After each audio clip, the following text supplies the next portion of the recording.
Assalamualaikum warahmatullahi wabarakatuh. Apa kabar anak-anak? Semoga kalian dalam keadaan sehat, selalu dalam lindungan Allah Subhanahu wa Ta'ala. Kali ini kita akan mempelajari tentang properti tari, muatan seni budaya dan prakarya. Tujuan pembelajaran. Setelah belajar ini nanti, diharapkan anak-anak dapat menjelaskan pengertian dan fungsi properti tari, dapat menyebutkan beberapa tarian daerah beserta properti tarinya masing-masing, dapat menyebutkan unsur tari selain properti tari, serta memiliki rasa bangga terhadap budaya tari di Indonesia.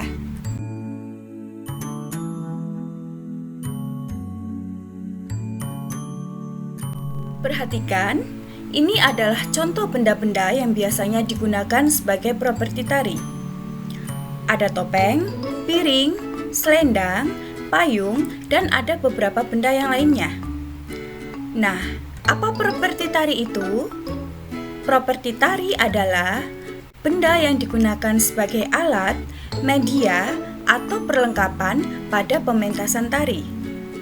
Setiap jenis tari menggunakan properti yang berbeda.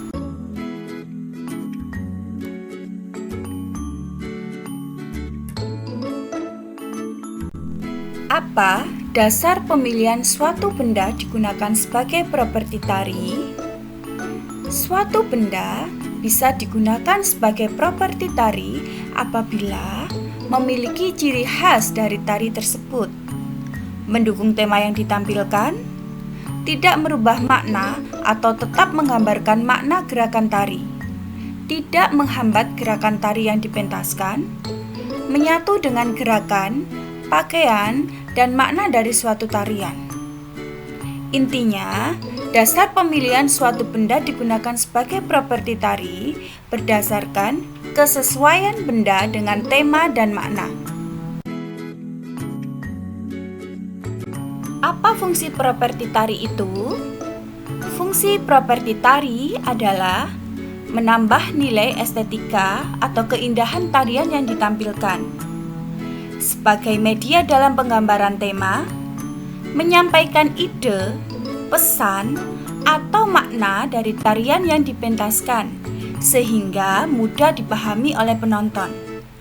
Properti tari memperjelas gerakan dan karakter tokoh atau penarinya.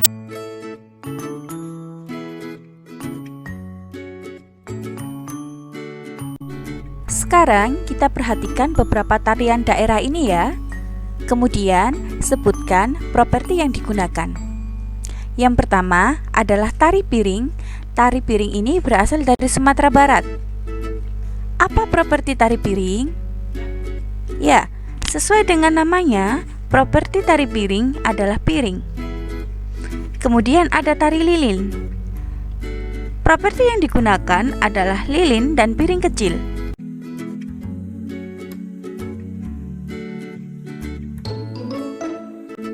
Ada yang tahu nama tarian ini? Ya, nama tarian ini adalah tari serimpi yang berasal dari Yogyakarta. Apa properti yang digunakan? Betul, properti yang digunakan adalah selendang.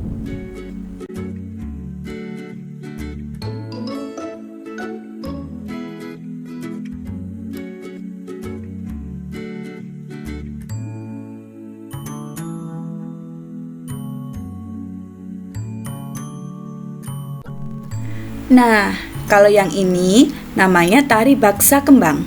Tari baksa kembang berasal dari Banjar, Kalimantan Selatan. Properti yang dibawa oleh penari baksa kembang adalah kembang bogam. Kembang bogam sendiri merupakan rangkaian dari berbagai jenis bunga seperti bunga mawar, bunga kantil, bunga melati, dan bunga kenanga.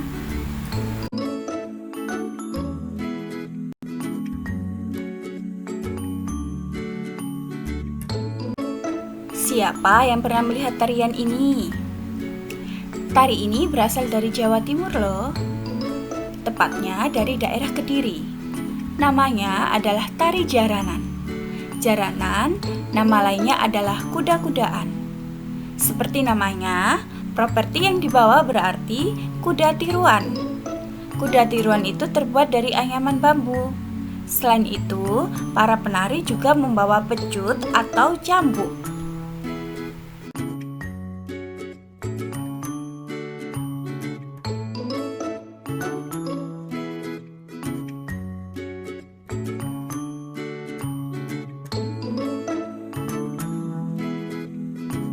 Bagi yang belum tahu, nama tari ini adalah tari cakalele.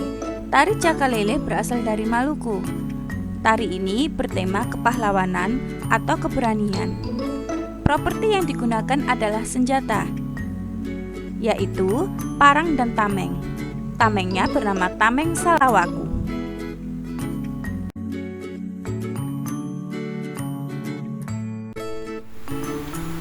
Tari ini namanya Tari Topeng Cirebon, Jawa Barat.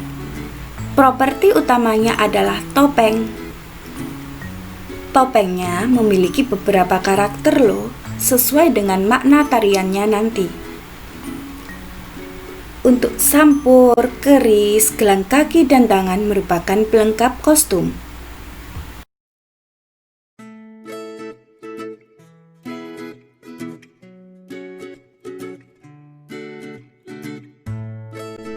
Tari kipas Pakerana. Tari kipas ini berasal dari Goa, Sulawesi Selatan. Setiap gerakannya mengandung makna.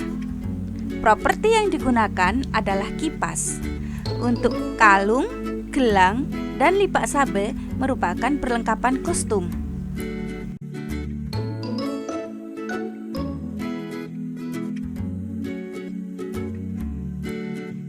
Berikutnya adalah tari yang berasal dari Jambi, yaitu tari Ranggu Ayak.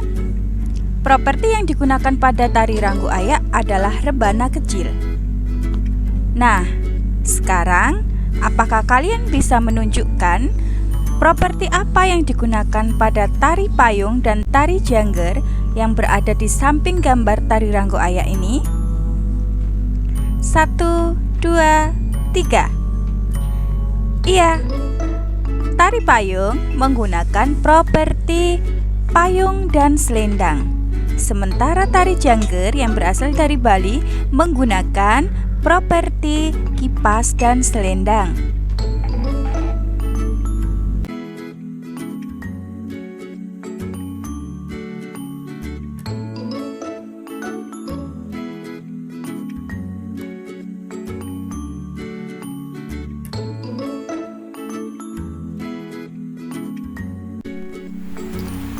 Sebelum melaksanakan peragaan karya tari, ada beberapa hal yang harus kita persiapkan.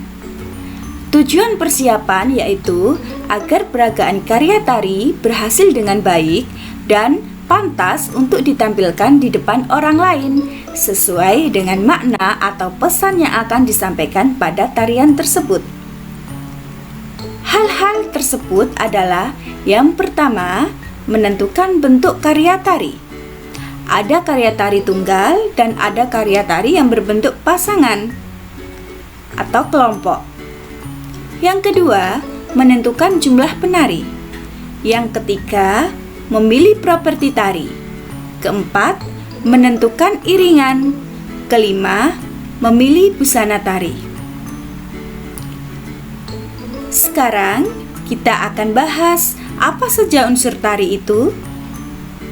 Unsur tari yang pertama adalah gerakan. Di dalam gerakan nanti ada pola lantai. Unsur tari yang kedua adalah irama atau iringan musik. Yang ketiga, penjiwaan atau ekspresi. Keempat, tata busana yang biasanya disebut dengan kostum.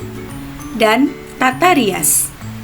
Yang kelima, properti tari yang telah kita bahas tadi. Dan yang keenam adalah setting atau tata panggung.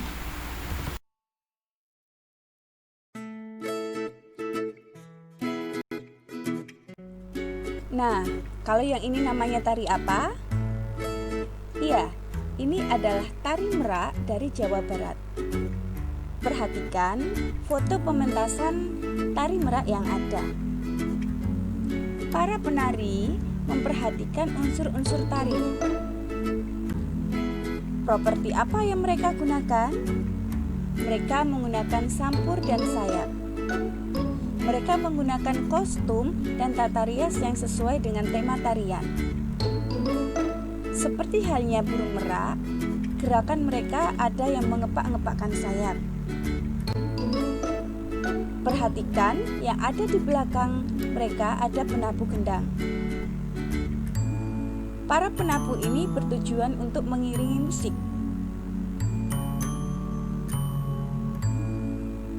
Para penari ini juga memperhatikan tata panggungnya. Mereka juga menjiwai, bukan? Berikut ini adalah tabel beberapa nama tarian daerah beserta propertinya. Ada tari pendet Bali, properti yang digunakan Bokor, tari Musyo Papua dengan properti tameng dan tombak, tari Gandrung Lombok dengan properti kipas, ada juga tari Cerana Nusa Tenggara Timur dengan properti kotak siri dan pinang. Dapatkah kalian menyebutkan tarian daerah kalian beserta propertinya?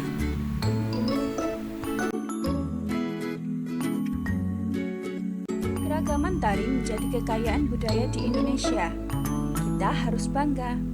Sebagai generasi penerus, kita harus melestarikannya. Bagaimana cara melestarikannya? Misalnya dengan mempelajari tarian daerah, mengikuti ekstra, mengikuti sanggar tari, atau mempelajarinya sendiri di YouTube. Mencari informasi tarian, seperti saat ini kita sedang mempelajari properti tari. Kemudian kita informasikan kepada orang lain atau sekedar kepada adik-adik kita. Kemudian mementaskan atau membuat pertunjukan tari, misalnya ketika peringatan Hari Kemerdekaan Republik Indonesia. Menonton pertunjukan tari dan tentunya kita harus saling menghargai antara tarian daerah satu dengan tari daerah yang lain.